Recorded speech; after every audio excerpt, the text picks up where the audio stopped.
Hello everyone, आज हम लोग करने वाले हैं अलजेब्रा ऑफ मैट्रिक्स का एक टाइप से रिवीजन बोल सकते हैं आप, या तो जो थियोरी है इसके पीछे की वो करने वाला है। ठीक है, पहले थियोरी करेंगे, देन बाद में गेट में जो पूछे गए थे प्रीवियस ईयर क्वेश्चंस वो सॉल्व करेंगे। ठीक है, तो स्टार्ट करते हैं मैट्रिक्स के डेफिनेशन के साथ। सो मैट्रिक्स होता क्या है? मैट्रिक्स जनरली एक तरीका है, वे ऑफ स्टोरिंग इंफॉर्मेशन। ठीक है, कैसे? रोज़ और कॉलम्स में। जैसे अगर मैं कोई बोल दूँ हमारा ए मैट्रिक्स है, ठीक है, A M cross N matrix है। ठीक है, तो इसमें जो एम है वो क्या डिनोट कर रहा है? एम डिनोट कर रहा है row, number of row, n denote कर रहा है नंबर ऑफ कॉलम्स। तो इसको कैसे देख सकते हैं हम? सपोज़ अगर मैं बोल दूँ ए आई जे, ये हमारा है element of matrix A M cross N. ठीक है, तो ए वन वन क्या होगा? यहाँ पे जैसे ए एम एन डिनोट कर रहा है, एम क्रॉस एन डिनोट कर रहा है टोटल नंबर ऑफ रोज और टोटल नंबर ऑफ कॉलम्स, वैसे एलिमेंट में ए आई जे क्या डिनोट करता है? आयत रो एंड जेथ कॉलम। ठीक है, तो अगर मैं ए वन वन बोल दूँ तो क्या हो जाएगा? First row first column. ठीक है, तो जैसे कि मैंने स्टार्टिंग में बोला, इसमें कितने रोज़ है? एम रोज़ है, तो 1 2 3 करके पूरे एम रोज़ है। और कितने कॉलम्स हैं? एन कॉलम्स है, तो 1 2 3 सो ऑन एन कॉलम्स है। ठीक है, तो अगर फर्स्ट रो और फर्स्ट कॉलम में जो एलिमेंट आएगा उसको कैसे रिप्रेजेंट करेंगे? A one one. First row और सेकंड कॉलम में a two two, first row और सेकंड कॉलम में। सिमिलरली फर्स्ट रो और थर्ड कॉलम में a one three, similarly first row और nth कॉलम में ए वन एन। ऐसे ही करके second row first column A two one, second row second column, second row third column and second row nth column. ऐसे करते करते जाएंगे तो ये क्या आ जाएगा? mth row first column, mth row second column, mth row third column और mth रो nth कॉलम। तो ये हो गया हमारा मैट्रिक्स। ठीक है, एम हो जिसमें एम क्रॉस एन होता है ऑर्डर ऑफ मैट्रिक्स, और जहाँ पे एम को बोलते हैं नंबर ऑफ रोज, एन को बोलते हैं नंबर ऑफ कॉलम्स। ठीक है, और ए आई जे होता है element of that matrix where I is ith row, J is jth column. इतना क्लियर है? अभी आ जाते हैं हम, मैट्रिक्स एक बार क्लियर हो गया तो अब आ जाते हैं टाइप ऑफ मैट्राइसेस पे। ठीक है, तो दो चीज़ें होंगी। एक तो सबसे पहले होगा कोई भी एक जनरल, या तो होगा हमारा रेक्टेंगुलर मैट्रिक्स, दूसरा क्या होगा? दूसरा होगा हमारा स्क्वायर मैट्रिक्स। ठीक है, तो जैसे मैंने बोला था ए एम क्रॉस एन कोई भी एक मैट्रिक्स है, तो अगर m और n दोनों बराबर नहीं है, ठीक है, सिंपल सी बात, अगर m और n दोनों बराबर नहीं है तो ये वाला मैट्रिक्स कौन सा हो गया? Rectangular matrix. और यहाँ पर ही अगर a m क्रॉस n में m और n दोनों बराबर है तो ये कौन सा मैट्रिक्स हो गया? हमारा स्क्वायर मैट्रिक्स। स्क्वायर मैट्रिक्स में भी दो पार्ट आते हैं। ठीक है, सबसे पहला आता है हमारा सिंगुलर मैट्रिक्स, जहाँ पे होता है mod A equal to zero, sorry this is determinant of A is equal to zero. मतलब अगर किसी मैट्रिक्स का स्क्वायर मैट्रिक्स का डिटर्मिनेंट, पहली बात तो डिटर्मिनेंट सिर्फ स्क्वायर मैट्रिक्स का निकालते हैं, ठीक है, और अगर वो डिटर्मिनेंट ज़ीरो आता है तो उस मैट्रिक्स को हम सिंगुलर बोलते हैं। और नॉन सिंगुलर क्या हो जाएगा? नॉन सिंगुलर हमारा हो जाएगा, नॉन सिंगुलर मैट्रिक्स इज जिसका डिटर्मिनेंट ज़ीरो के बराबर नहीं आता है। ठीक है, कितना क्लियर है? अभी रेक्टेंगुलर मैट्रिक्स में कौन कौन से टाइप के मैट्रिक्स होते हैं वो देख लेते हैं। रेक्टेंगुलर मैट्रिसेस, ठीक है। तो सबसे पहले आ जाएगा रो मैट्रिक्स, ठीक है। रो मैट्रिक्स मतलब जिसमें सिर्फ एक रो है और m कॉलम्स है, तो ये कैसे दिखेगा? A m×1, ठीक है। मतलब कैसा आ जाएगा ये? सॉरी, A1×m, मतलब सिर्फ एक रो है और m कॉलम है, तो A11 A12 टिल A1m, इसको रो वेक्टर भी बोलते हैं, ठीक है। तो ये हो गया रो मैट्रिक्स, ठीक है ना, जिसमें सिर्फ एक कॉलम है, सॉरी एक रो है और m कॉलम्स है।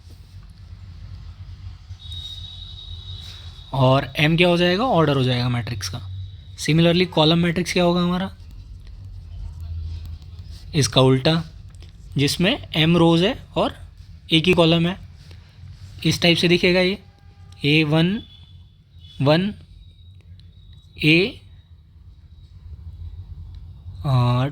A21 A31 टिल AM1, ठीक है, क्योंकि कॉलम एक ही है और रो m है, ठीक है। तो हमें पता है ये एक रो हो गई, ये दूसरी, ये तीसरी और ये mth रो हो गई। सिमिलरली ये एक कॉलम हो गया, ये दूसरा, ये mth कॉलम हो गया। आई होप समझ में आ रहा है आपको। तीसरा टाइप हो जाएगा हमारा नल मैट्रिक्स, या उसी को बोल देते हैं ज़ीरो मैट्रिक्स, ठीक है। तो कुछ भी ऑर्डर ले लो इसका, सपोज m×n बोल देता हूँ, तो ऐसा मैट्रिक्स Aij मतलब सारी एंट्रियाँ m×n, मतलब ऐसा मैट्रिक्स जिसकी सारी एंट्रियाँ क्या है? Aij = 0 for all i, j, मतलब सारे i और j के लिए जिस मैट्रिक्स की सारी एंट्री 0 है, मतलब उस मैट्रिक्स में 0 0 0 के अलावा कुछ नहीं है, ऐसे मैट्रिक्स को बोलते हैं नल मैट्रिक्स, ठीक है। इसको पढ़ते कैसे हैं? ये तो हो गया सारे एलिमेंट इस मैट्रिक्स के, तो Aij = 0 for all i, j, सारे ij के लिए Aij की वैल्यू 0 रहेगी, ठीक है। Then fourth one is horizontal matrix, तो ये क्या हो जाएगा? सपोज कोई मैं मैट्रिक्स ले लेता हूँ AM×n, Aij उसके एलिमेंट्स हो गए, ठीक है, m रो n कॉलम में। तो एक ऐसा मैट्रिक्स जिसमें n is greater then m, मतलब जिसमें नंबर ऑफ़ कॉलम ज़्यादा है, ठीक है। तो नंबर ऑफ़ कॉलम ज़्यादा है तो वो हॉरिजॉन्टली बड़ा दिखेगा, ठीक है। ये वाला जो वर्टिकल डिस्टेंस रहेगा वो कम रहेगा, क्यों? क्योंकि नंबर ऑफ़ रोज़ तो कम है, तो यहाँ पे एंट्रीज कम रहेगी, कॉलम में एंट्री ज़्यादा रहेगी। तो ऐसा कॉलम जिसमें, मतलब सॉरी, ऐसा मैट्रिक्स जिसमें नंबर ऑफ़ कॉलम ज़्यादा है, नंबर ऑफ़ रो कम है, इस टाइप के मैट्रिक्स को क्या बोलता है? Horizontal matrix. इसका उल्टा हो जाएगा वर्टिकल मैट्रिक्स, ठीक है। तो vertical matrix,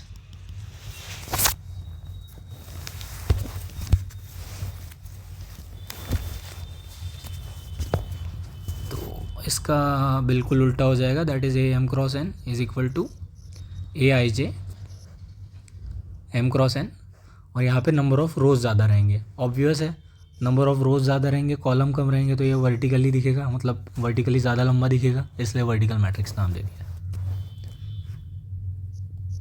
now square matrix ऊपर ही डिस्कस कर लिया था, AM×n Aij m×n such that m और n दोनों बराबर है, ठीक है।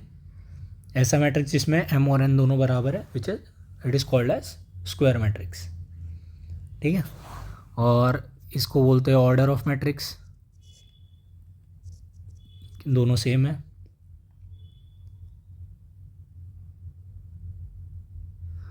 और मैं एक 3x3 का बना के दिखाता हूँ आपको। सपोज़ A3 × 3 एक मैट्रिक्स है, तो अगर ये A11 first row second column, first row first column, first row second column, first row third column, second row first column, second row second column, second row third column, third row first column, third row second column, third row third column. ठीक है, तो ये जो इसका diagonal है, ठीक है, square matrix का, इसको प्रिंसिपल डायगोनल बोलते हैं। ठीक है,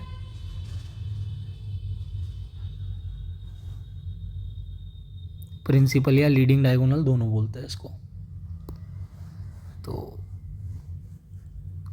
अगला मैट्रिक्स जो है हमारा, या तो एक और डेफिनेशन देख लेते हैं, ट्रेस ऑफ मैट्रिक्स। तो ट्रेस किसको बोलते हैं मैट्रिक्स का? कि the sum of diagonal elements of a square matrix is called trace of matrix. ठीक है, तो ट्रेस मतलब अगर ऊपर वाला मैट्रिक्स का देखो तो ये क्या हो जाएगा, A11 plus A22 plus A33, ये हो गया आपका ट्रेस ऑफ ए। ठीक है, नेक्स्ट आ जाता है हमारा डायगोनल मैट्रिक्स।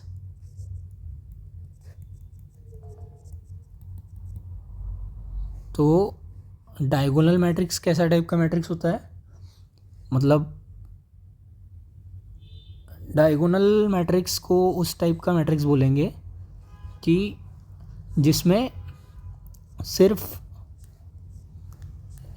इसको अगर मैं ले लूँ x y z 0 0 0 0 0 0, मतलब ऐसा मैट्रिक्स जिसमें सिर्फ डायगोनल एलिमेंट्स प्रेजेंट है और बाकी एलिमेंट्स नहीं है। ठीक है, तो इस टाइप के मैट्रिक्स को बोलेंगे डायगोनल मैट्रिक्स। और जनरल टर्म में देखना है तो सपोज मैं अगर बोल दूँ ये m क्रॉस n इस डायगोनल मैट्रिक्स, अगर मेरे को बोलना है इसको, तो इसको अगर हम ऐसे लिखें, ये सपोज ए कोई एक मैट्रिक्स है। ठीक है, इसको अगर डायगोनल मैट्रिक्स कब बोलेंगे? जब इसके जो एलिमेंट है ए आई जे ये नॉट इक्वल टू 0 होंगे। नहीं नहीं नहीं नहीं, ए i j is equal to 0 होंगे जब आई और जे बराबर नहीं होंगे। ये वाला कैसे आया देखो, तो जो यहाँ ये वाले ऊपर वाले मैट्रिक्स पे फोकस करो, ये जो A11 है ना, इसमें रो और कॉलम दोनों सेम है। ठीक है, तो डायगोनल इसमें क्या चाहिए, डायगोनल मैट्रिक्स में चाहिए कि डायगोनल एलिमेंट 0 ना हो। मतलब जब आई और जे बराबर है तब ए आई जे 0 के बराबर, हाँ, मतलब जब आई और जे बराबर है तब ए i J not equal to 0। तो इसको वो भी, मतलब इसी को लिखने का ये दूसरा तरीका है, विच इज़ ए आई जे 0 हो जाए जब आई और जे बराबर नहीं है। मतलब डायगोनल एलिमेंट को छोड़ के बाकी सब के लिए आई और जे अलग अलग रहेंगे, तो ए आई जे 0 हो जाएगा जब आई और जे बराबर नहीं है। तो इस टाइप के मैट्रिक्स को हम क्या बोलेंगे, डायगोनल मैट्रिक्स। नेक्स्ट आ जाते हैं हम अपर ट्रायंगुलर मैट्रिक्स। ठीक है, तो मैं जनरल वाला एग्जांपल ही लेके चलूँगा, थोड़ा समझने में इजी रहेगा। तो A3 क्रॉस 3 वाला ही ले लेते हैं। तो A11 A12 A13 A21 A22 A23 A31 A32 A33। ठीक है, तो अपर ट्रायंगुलर मैट्रिक्स में क्या होगा, अपर ट्रायंगुलर मैट्रिक्स में ऐसा होगा कि ये जो डायगोनल के ऊपर वाले जो एलिमेंट्स रहेंगे ना, जितने भी डायगोनल और उसके ऊपर वाले एलिमेंट्स, ये सारे नॉन ज़ीरो रहेंगे, और बाकी ये जो नीचे वाले हैं ना तीनों, ये हमेशा 0 रहेंगे। मतलब अपर वाला ट्रायंगल बनेगा। ठीक है, तो यहाँ पे हमें पता है ए आई जे होता है। ठीक है, और यहाँ पे क्लियरली दिख रहा है कि यहाँ पे आई हमेशा बड़ा है नीचे वाले में। ये जो नीचे वाले 3 एलिमेंट्स है, इनमें आई हमेशा ग्रेटर देन जे है। ठीक है, तो वेन एवर फॉर मतलब a i j is equal to zero when i is greater than j. मतलब ऐसे एलिमेंट के लिए जहाँ पे आई मतलब रो वाला नंबर कॉलम वाले नंबर से बड़ा है, उसके लिए मतलब वो वाली एंट्रीज ए आई जे की ज़ीरो हो जाएगी। किसके लिए? अपर ट्रायंगुलर मैट्रिक्स के लिए, क्योंकि by definition upper triangular matrix क्या है? डायगोनल के नीचे वाली जितनी भी एंट्रीज़ है वो सारी ज़ीरो होनी चाहिए। अगर मैं एग्जांपल के तौर पे ले लूँ तो अगर 1 1 इसको मैं बोल दूँ 1 2 3 0 सॉरी 0 क्यों 2 3 4 और ये हो गया 0 0 0। ठीक है, तो यहाँ क्लियरली दिख रहा है डायगोनल के नीचे वाली एंट्री ज़ीरो है, मतलब अपर वाला ट्रायंगल बन रहा है। ठीक है, तो जब अपर ट्रायंगल बन रहा है इसलिए अपर ट्रायंगुलर मैट्रिक्स। सेम इसका उल्टा, उल्टा क्या हो जाएगा? Lower triangular. ठीक है, तो लोअर ट्रायंगुलर मैट्रिक्स के लिए क्या होगा? सेम हमारा ये 3 क्रॉस 3 वाला अगर मान के चले तो लोअर ट्रायंगुलर में क्या होगा? लोअर वाला ट्रायंगल बनेगा, मतलब ये जो ऊपर वाले 3 एलिमेंट्स है वो ज़ीरो होंगे। तो इनमें क्राइटेरिया क्या है? इनमें दिख रहा है कि यहाँ पे जे हमेशा बड़ा है आई से। ठीक है, तो अपर ट्रायंगुलर के लिए a i j is equal to zero when j is greater than i. ठीक है, जब जे आई से बड़ा रहेगा तो ये तीनों एलिमेंट क्या हो जाएंगे? ज़ीरो हो जाएंगे, मतलब ये तीनों एलिमेंट ज़ीरो रहेंगे for J greater than I. तो हमारा कौन सा वाला मैट्रिक्स बनेगा? हमारा बनेगा लोअर ट्रायंगुलर। ठीक है, ये ऐसे नीचे वाला ट्रायंगल बनेगा। ठीक है, क्योंकि ये तीनों तो ज़ीरो हो जाएंगे। क्लियर है? अब आते हैं 10th क्वेश्चन पे, सॉरी मतलब दूसरे टाइप। तो हमारा एक है स्केलर मैट्रिक्स। ठीक है, तो स्केलर मैट्रिक्स डायगोनल मैट्रिक्स का ही एक वेरिएंट है, वेरिएंट ऑफ डायगोनल मैट्रिक्स। ठीक है, डायगोनल मैट्रिक्स में मैं अगर 2 क्रॉस 2 वाला कोई एग्जांपल ले लूँ तो 1 1 0 0।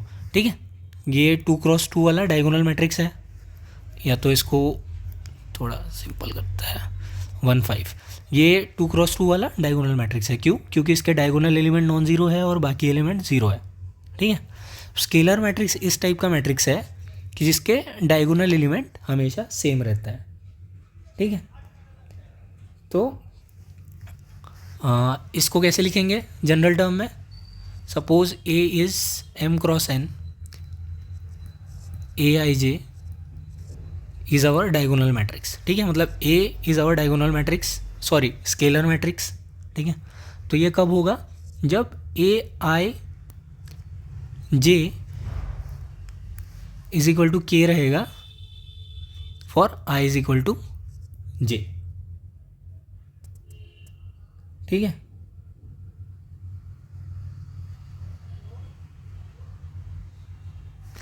मतलब ए आई जे की वैल्यू, मतलब ये जो डायगोनल वाली एंट्रीज रहेगी मतलब वो क्या रहेगी? सेम रहेगी for scalar matrix. Now 11 number पे आ जाता है, जिस यूनिट और आइडेंटिटी मैट्रिक्स। ठीक है, इसको 1 1 बोलने से अच्छा मैं 2 2 बोल देता हूँ क्योंकि नीचे वाला समझाने में ईजी जाएगा। ठीक है, तो यूनिट और आइडेंटिटी मैट्रिक्स भी सेम है, जैसे स्केलर मैट्रिक्स में दोनों एंट्रीज सेम होनी चाहिए। ठीक है, आइडेंटिटी मैट्रिक्स में डायगोनल वाली एंट्रीज सारी 1 होनी चाहिए। ठीक है, ये आए 2 क्रॉस 2। ठीक है, तो यही फ़र्क होता है बस। Identity matrix is a scalar matrix with diagonal entries as 1, तो इसी को यूनिट और आइडेंटिटी मैट्रिक्स बोलते हैं। दूसरा अगले वाला हो जाएगा हमारा सब मैट्रिक्स। ठीक है, तो सब मैट्रिक्स मतलब क्या? तो जैसे हमने स्टार्टिंग में लिया था जनरल वाला एग्जांपल, जनरल वाला छोड़ दो, 1 2 3 4 5 6 7 8 9। ठीक है, ये कोई हमारा मैट्रिक्स है 3 क्रॉस 3 का। और अगर हमें सब मैट्रिक्स चाहिए तो हम क्या करेंगे? इसमें से अगर एक रो और एक कॉलम एलिमिनेट कर दे तो ये जो बचेगा ये एक टाइप से सब मैट्रिक्स हो गया इसका, ठीक है।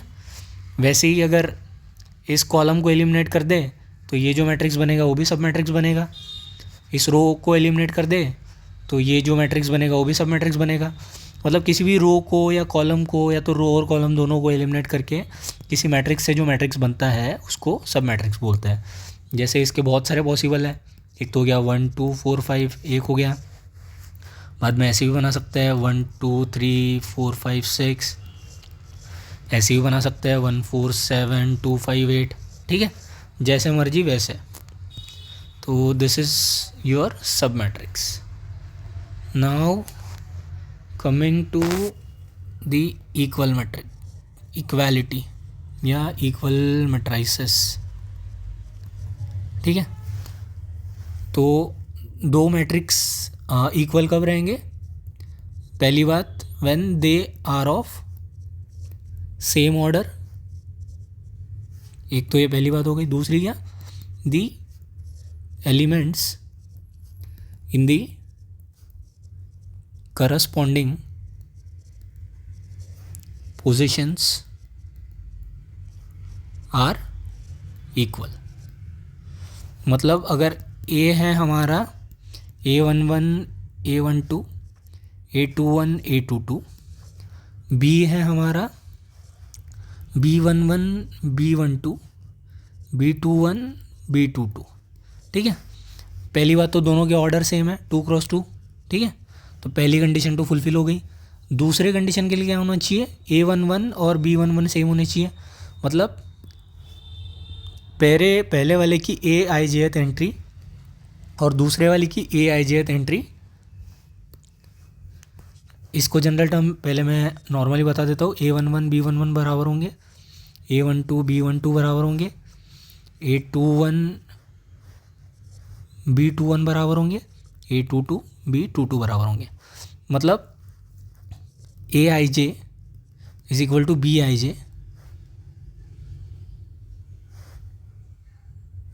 फॉर ऑल I, J, तभी हम बोलेंगे A और B दोनों बराबर है, ठीक है। सो ये हो गया इक्वालिटी। अब एक दूसरी बात आती है कि अगर हम मैट्रिक्स का प्रोडक्ट करते हैं स्केलर से, suppose product of matrix by scalar और कांस्टेंट, तो कोई भी एक मैट्रिक्स है से AIJ is equal to AIJ M cross N, ठीक है, M क्रॉस N का मैट्रिक्स है और एक कांस्टेंट है K। तो अगर मैं K को A से मल्टीप्लाई करता हूँ तो इसका क्या मतलब है? इसका ये मतलब है कि सारे जो एलिमेंट्स है, all the elements of A, that is AIJ will get multiplied by K। तो इसको कैसे समझ सकते हैं? सपोज अगर मैं A 2 क्रॉस 2 वाला एक मैट्रिक्स ले लेता हूँ 1 2 3 4, ठीक है, और K करके एक कांस्टेंट ले लिया, तो KA क्या हो जाएगा? KA हो जाएगा हमारा K 2K 3K 4K, ठीक है। मतलब सारे एलिमेंट्स A के इस कांस्टेंट से मल्टीप्लाई होंगे, ठीक है। तो स्केलर से प्रोडक्ट करने पे सारे एलिमेंट्स को मल्टीप्लाई करना होता है मैट्रिक्स के। देन नेक्स्ट आ जाता है हमारा addition and subtraction of matrices, ठीक है। तो कोई भी दो मैट्रिक्स है A, B, तो सपोज दो मैट्रिक्स, तो सबसे पहले तो अगर उनका एडिशन सब्ट्रैक्शन करना है तो दोनों का ऑर्डर सेम होना चाहिए, ठीक है। पहली बात ऑर्डर सेम हुआ, उसके बाद अगर मैं A प्लस B करूँ, ठीक है, सपोज A मैंने डिफाइन कर दिया 1 2 3 4, ठीक है, 2 क्रॉस 2 वाला मैट्रिक्स है। B बोल दिया मैंने 1 1 1 1, ठीक है। तो अगर मुझे A प्लस B करना है तो मुझे क्या करना पड़ेगा? इसका ए आई जे एलिमेंट और इसका बी आई जे एलिमेंट, मतलब इसका आई जे एलिमेंट और इसका आई जे एलिमेंट दोनों को ऐड करना पड़ेगा। Similarly 3+1, similarly 2+1, similarly 4+1। ठीक है, तो ये हो जाएगा 2 3 4 5। सेम चीज़ अगर मुझे सब्ट्रैक्शन करना है तो 1-1 करना पड़ेगा, 3-1 करना पड़ेगा, 2-1 करना पड़ेगा, 4-1 करना पड़ेगा। ठीक है, सबसे पहले तो ऑर्डर सेम होने चाहिए दोनों के, बाद में एलिमेंट वाइज एडिशन और एलिमेंट वाइज सब्सट्रैक्शन करना होता है। क्लियर है? तो ये हो गया सम का, ये हो गया डिफरेंस का। अभी आप ऑर्डर बढ़ाओ, कुछ भी करो, कंसेप्ट सेम रहेगा। इसका ए आई जे एलिमेंट और इसका ए आई जे एलिमेंट दोनों का सम करना पड़ेगा अगर सम है, और दोनों का सब्सट्रैक्शन करना पड़ेगा अगर दोनों, मतलब अगर माइनस करना है तो माइनस करना पड़ेगा, प्लस करना है तो प्लस करना पड़ेगा। बस ये ध्यान रखना है कि इसका आई जे एलिमेंट और इसका आई जे एलिमेंट, मतलब दोनों जो सेम पोजीशन के होंगे, सेम पोजीशन पे होंगे, उन दोनों के बीच में ऑपरेशन परफॉर्म होगा, और ऑर्डर सेम होना चाहिए ये सब करने के लिए। तो प्रॉपर्टीज़ देख लेते हैं क्या क्या है। Properties of matrix addition. सबसे पहले तो होता है मैट्रिक्स एडिशन, होता है कम्यूटेटिव। मतलब कम्यूटेटिव मतलब अगर दो मैट्रिक्स है ए कॉमा बी, तो अगर मैं ए प्लस बी पहले कर दूँ या बी प्लस ए पहले कर दूँ, दोनों सेम रहेंगे। ठीक है, ये होता है कम्यूटेटिव का मतलब।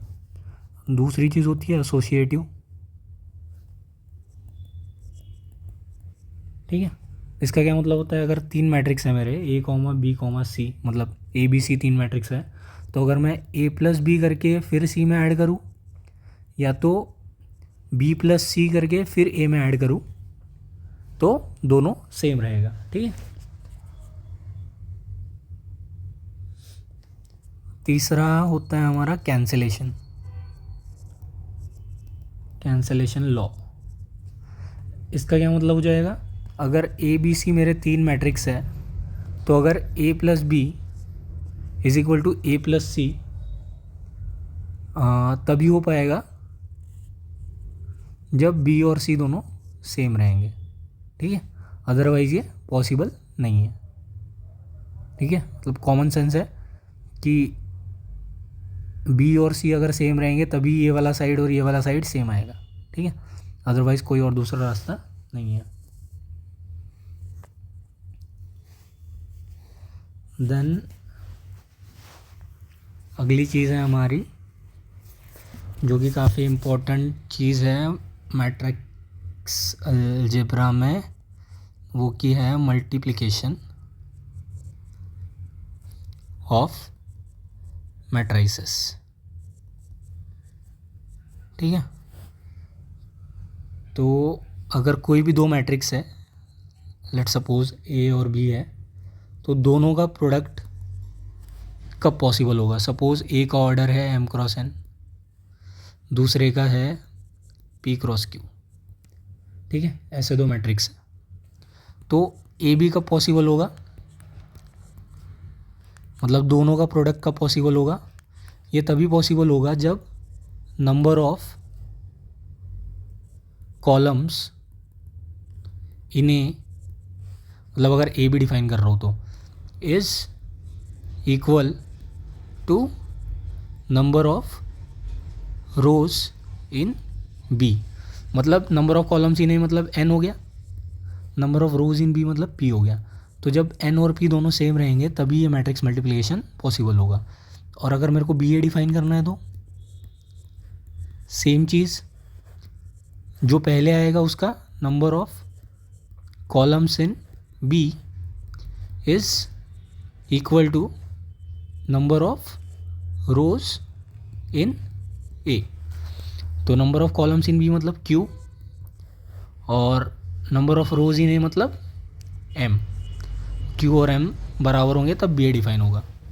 ठीक है, तो ये रेक्टेंगुलर मैट्रिक्स के लिए भी पॉसिबल है, लेकिन ये जो ए बी और बी ए कब पॉसिबल होगा, जब मतलब ये वाली कंडीशन जब मीट होगी तभी ये पॉसिबल हो पाएगा।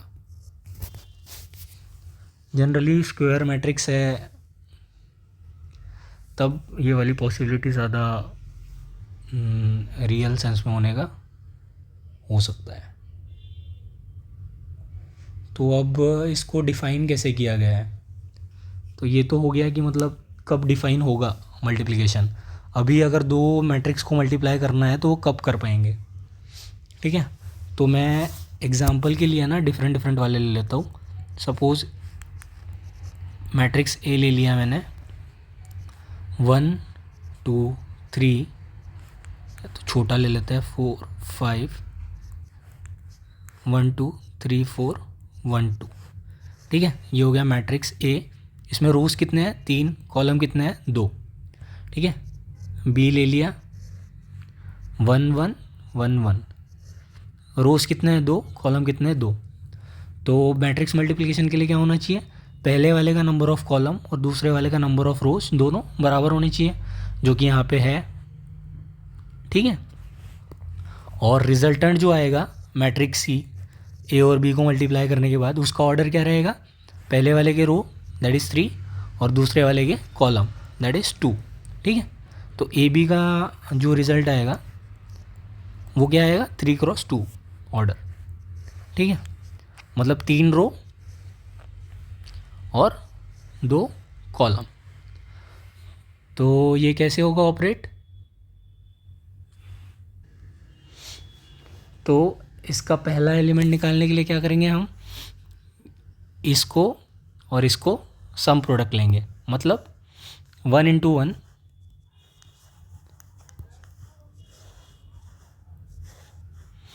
ये वाले 1 को इसके साथ मल्टीप्लाई कर रहे हैं 1 × 1 प्लस ये 2 को इसके साथ प्लस सॉरी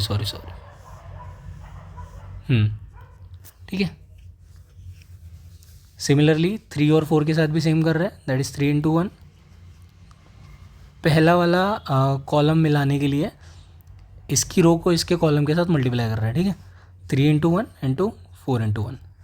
सिमिलरली तीसरी रो के लिए 1 × 1 प्लस 2 × 1, ठीक है। तो दूसरे कॉलम के लिए क्या करेंगे, सेम पहले रो को दूसरे कॉलम के साथ that is 1 × 1 plus 2 × 1।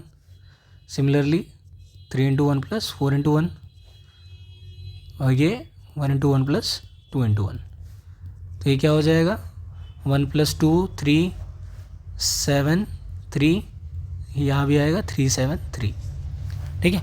I hope clear है आपको कैसे मल्टीप्लाई करना है। तो कोई भी अगर जनरल मैट्रिक्स दे रखा है, तो सपोज़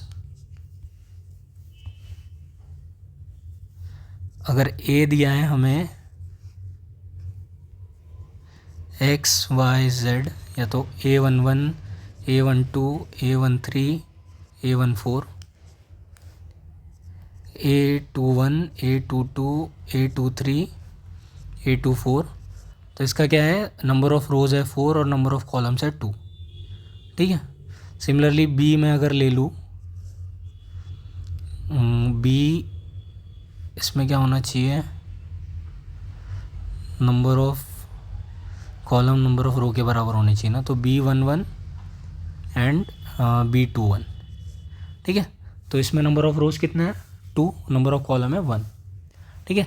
तो यहाँ पे क्लियरली दिख रहा है कि नंबर ऑफ़ कॉलम है 2 और यहाँ पे नंबर ऑफ़, अगर मुझे ए भी निकालना है ना, तो number of column in of A is equal to number of rows of B, ठीक है। तो यहाँ पे ए बी मैं डिफ़ाइन कर सकता हूँ आराम से, ठीक है। ए बी डिफ़ाइन कर दिया मैंने और इसको डिनोट किया सी से। तो सी का ऑर्डर क्या होगा, पहले वाले का रो का नंबर और दूसरे वाले का कॉलम का नंबर, तो 4x1 होगा। मतलब इसमें 4 रो होंगी और 1 कॉलम होगा, ठीक है। तो 4 रो कैसे निकालेंगे, तो एक सेकंड, हाँ सॉरी मैंने यहाँ पे ही गलत कर दिया है, ये 2 रो है और 4 कॉलम है। तो यहाँ पे हम करेंगे, तो यहाँ 4 करने पड़ेंगे ना, 4 रो। तो suppose B11, B21, B31 and B41।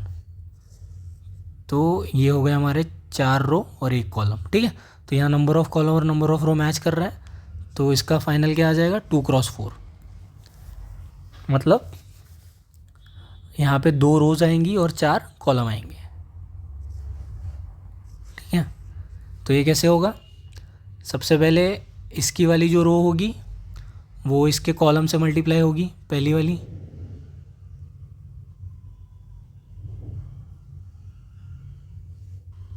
Sorry video pause हो गई थी भाई। हाँ, तो मैं ये बोल रहा था कि हमारा फाइनली जो ऑर्डर आएगा, मतलब यहाँ पे मैंने मैट्रिक्स चेंज कर दी है। ठीक है, तो ये 2x4 था, तो यहाँ 4x1 होना चाहिए, मतलब 4x कुछ भी होना चाहिए, क्योंकि ये इसके नंबर ऑफ़ कॉलम इसके नंबर ऑफ़ रो से मैच करने चाहिए। तो जब मैं इसके एलिमेंट को, मतलब ए और बी का प्रोडक्ट लूँगा, तो मेरा रिजल्टेंट मैट्रिक्स 2x1 आएगा। ठीक है, तो 2x1 मतलब 2 रो होंगी उसमें और 1 कॉलम होगा। तो ये कुछ इस टाइप से दिखेगा, मतलब इसकी जो कॉलम्स की एंट्री है ये इसके रो के एंट्री के साथ मल्टीप्लाई, मतलब सम प्रोडक्ट करेंगे, इन दोनों का प्रोडक्ट करेंगे, फिर सम करेंगे सबका, तो उस टाइप से हमारी एंट्रीज मिल जाएंगी। ठीक है, सम प्रोडक्ट क्यों बोल रहा हूँ मैं, मतलब एक टाइप से प्रोडक्ट सम है, पहले प्रोडक्ट कर रहा है बाद में सम कर रहा है। A11 और B11 का प्रोडक्ट किया, फिर सम किया, फिर A21 B21 का प्रोडक्ट किया, फिर सम किया। तो इस टाइप से ये प्रोडक्ट सम करना होता है।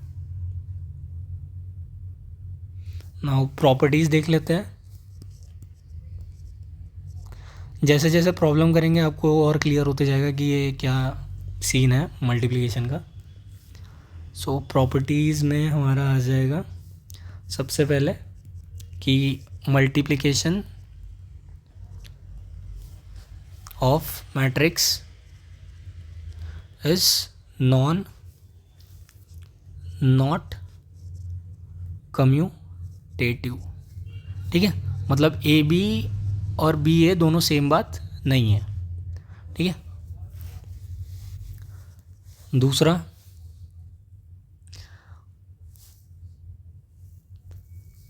मतलब कभी कभी हो सकता है लेकिन हमेशा ये हो ऐसा ज़रूरी नहीं है।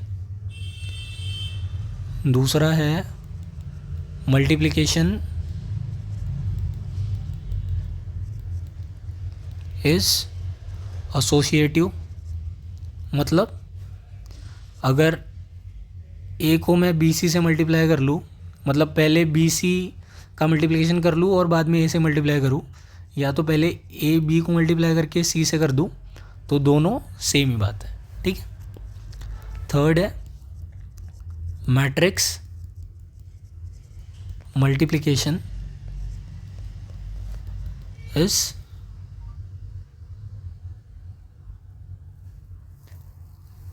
Distributive with respect to addition, that is a को अगर मैं मल्टीप्लाई करूँ b प्लस सी से, तो मैं इसको लिख सकता हूँ ए बी प्लस ए सी।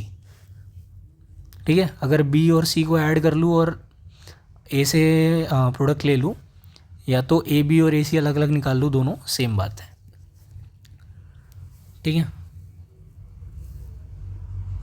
बस ये है कि इसमें ऑर्डर वाला क्राइटेरिया फुलफिल होना चाहिए, मतलब number of rows of first column is equal to, sorry, number of columns of the first matrix should be equal to number of rows of second matrix. अब एक और चीज़ देख लेते हैं,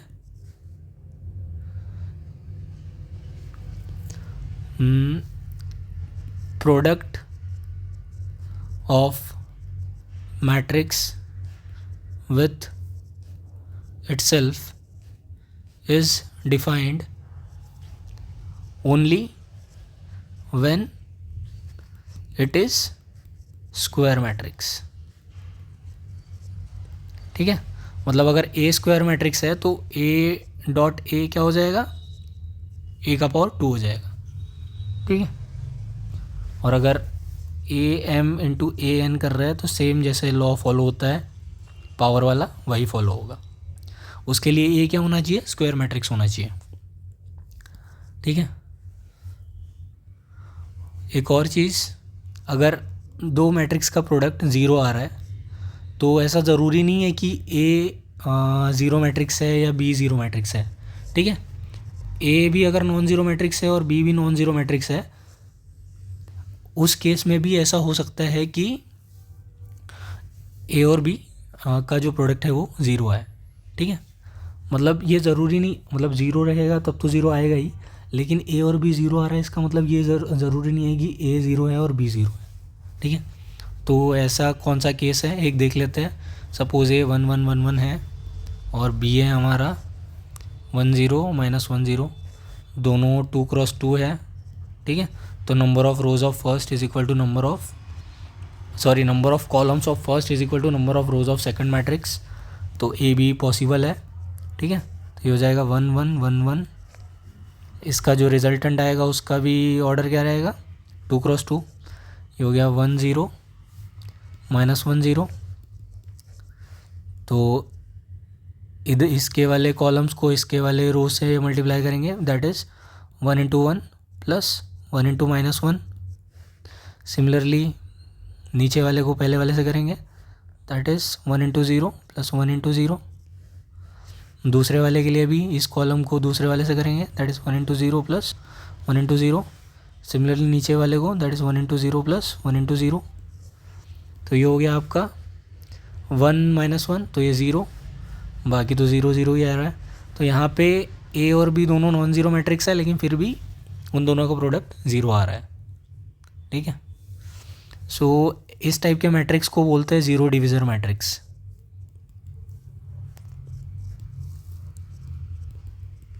ठीक है। ये एक चीज़ हो गई। एक और लास्ट चीज़ है प्रोडक्ट में, which is multiplication with identity matrix. तो अगर किसी भी मैट्रिक्स को मैं आइडेंटिटी मैट्रिक्स से मल्टीप्लाई करता हूँ, प्रोवाइडेड ऑर्डर सेम रहना चाहिए, ठीक है। मतलब ये अगर m क्रॉस n है तो i n क्रॉस n होना चाहिए, ठीक है। मतलब इसके नंबर ऑफ कॉलम और इसके नंबर ऑफ रोज मैच करने चाहिए। तो अगर मैं किसी भी मैट्रिक्स को आइडेंटिटी वाले मैट्रिक्स से मल्टीप्लाई करता हूँ तो रिटर्न में वही वाला सेम मैट्रिक्स मिलता है, ठीक है। तो इस प्रॉपर्टी को क्या बोलेंगे, matrix remains unaltered when it is multiplied by unit matrix of same order, ठीक है। सो इस वीडियो को इतना ही रखता है, नेक्स्ट वाली चीज़ें अगले वीडियो में कवर करेंगे।